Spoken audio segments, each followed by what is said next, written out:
Sometimes, the scoreboard doesn't tell the full story. Sometimes, the biggest opponent isn't the team across the court. It's the whistle in the referee's mouth. And in Game 5 of the WNBA semifinals, the Indiana Fever learned that the hard way. The Las Vegas Aces may have advanced, but ask any Fever fan, and they'll tell you, Indiana didn't lose that night. The game was taken from them. It started long before the final whistle. From Game 1, a pattern emerged. Every Fever run, every burst of momentum was interrupted. Not by the Aces' defense, but by a whistle that tilted the balance of power back toward Las Vegas. Fans noticed it. Analysts whispered it. By Game 3, they were saying it out loud. Touch fouls on Aaliyah Boston. No calls on Kelsey Mitchell, even as defenders draped over her like coats in the winter. Lexi Hull fighting through hits that never drew a whistle. Meanwhile, the Aces lived at the free throw line. But if the first 4 games planted doubt, Game 5 ripped the mask off. 8 injured Fever players. Kelsey Mitchell collapsing with cramps after being battered all night. Aaliyah Boston forced to the bench by foul calls that looked more like phantoms than fouls. One whistle, in particular, left the arena stunned. A soft, moving screen call. Boston barely grazed her opponent. The crowd gasped. The Fever bench protested. But the officials didn't hesitate. And then came the knockout punch. With 26 seconds left, Boston battling Jackie Young for a rebound.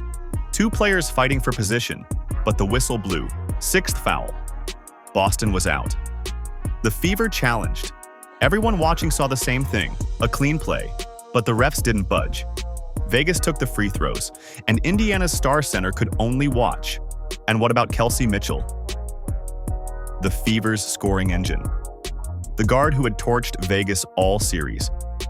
That night, she put up 15 points in just 3 quarters. Perfect from deep, explosive in transition, unstoppable, until her body gave in.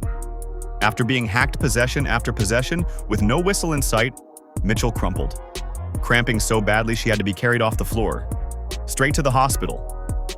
Her fight ended too soon. And yet, her courage left a mark that no box score could capture. But in the middle of all the chaos, one name roared louder than the whistle: Odyssey Sims, signed late on a hardship contract, not even expected to be on this roster. And yet, in Game 5, she became the heartbeat of the Indiana Fever. 27 points, 6 assists, 50% shooting. Every time Indiana looked like they might finally break, Sims dragged them back. Her jumper tied the game late. Her fire lit up overtime. And she embodied everything this Fever team had become: gritty, fearless, and unbreakable. Lexi Hull, playing through a painful back injury. Still scoring 12, still defending like her life depended on it. After the game, she stepped to the mic, and her words said what every Fever fan felt. We lost stars. We fought anyway. We sent it to overtime. We're proud of that fight. Then there was Shea Petty. 13 points, 3 triples right when Indiana needed them most. Her shooting gave Sims the space to breathe. Without her, the Fever's comeback wouldn't have been possible. Now, numbers don't lie. Vegas shot free throws like they were a home team in practice. A'ja Wilson alone went to the line 10 times. Boston, just twice.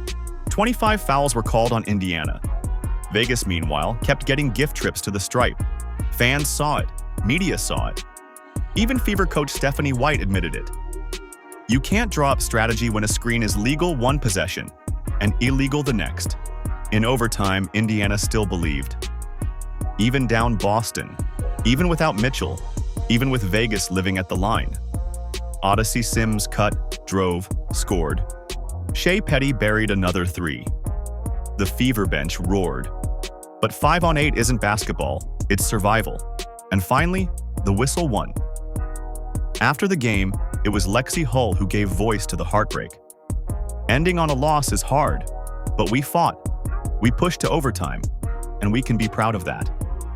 Her words carried pain, but they also carried something else: belief. Because here's the truth. This was never just about one series. The Fever played without their franchise cornerstone, Caitlin Clark. who missed most of the season injured. They survived 6 season-ending injuries. They patched the roster with hardship contracts. And still, they pushed the defending champions to overtime in a decisive Game 5. That's not weakness. That's proof of what's coming. Caitlin Clark returns next year. Aaliyah Boston, already dominant, grows stronger. Kelsey Mitchell, one of the most lethal guards in the league, comes back healthy. Lexi Hull, Sophie Cunningham, and Shea Petty provide toughness, leadership, and fight. This isn't just a team anymore. It's the foundation of a dynasty. The Fever weren't supposed to be here, but now the league knows they're not going away. Yes, the refs will be remembered. Yes, the calls will be debated. But what really matters is what Indiana built. Heart, grit, defiance. The scoreboard says they lost, but their fight says otherwise. This isn't the end, it's the beginning. And now, it's on us. Fever fans, WNBA fans, basketball fans. Keep the conversation alive. Do you think the refs cost Indiana a finals berth? Or was it just bad luck? Drop your thoughts down below. And if you believe in this team, smash that like button, subscribe for more stories like this, and turn on notifications so you never miss an update. Because trust me, the Fever's story has only just begun.